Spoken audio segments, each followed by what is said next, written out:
Nasaan na yung tatlo? Nakabalik na ba? Bad trip talaga kayo. May diferensya ba kayo sa mga mata? Ha? May layo-layo ng itsura nun kay Yumi. Tingin ko, tol, pag na-opera mukha nun, kamukha ni Yumi yun eh. Uy, etan si Yumi oh. Kanina pa naka-online. Ay, Pugi! Hindi ba? Ikaw yung lumapit sa akin kanina, tapos nabolag. Ano gayon? Ako? Baka hindi ako yun. Di naman ako bulag eh. Tignan mo, kitang-kita nga kita.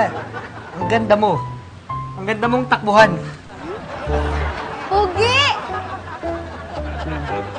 Pugi po. Hoy! Pogi ka dyan.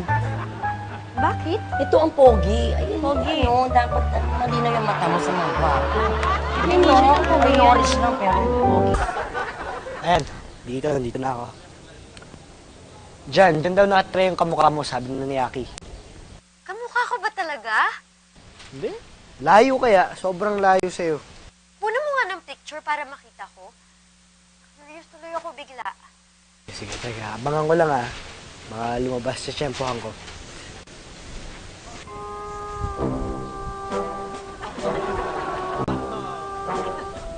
Lang ah. Yaki, huwag ka matulog. Pugi? Pugi? Ba't ka nandyan? Sino nasiselef mo dyan? Ako nga pala si Lalay. Alalay ako ni Aling Bebang. Ano pangalan mo? Pwede kitang picturean. Teka lang ah. Ako? Oo, sige, pose ka. Oh, sige, sige. 1, 2, 3. Isa pa ah, isa pa ah. Isa pa, isa pa, Uy! isa pa. 1, 2,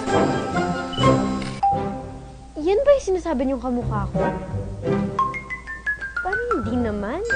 Ewan ko sa mga to, siguro miss ka lang talaga kaya nakikita nila yung mukha mo sa iba.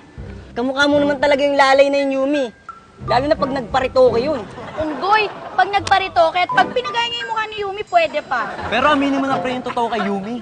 Type ka kaya nun. Kaya bumalik ka na rito, Yumi. Dahil mukhang kakarin ng lalay ng etan mo.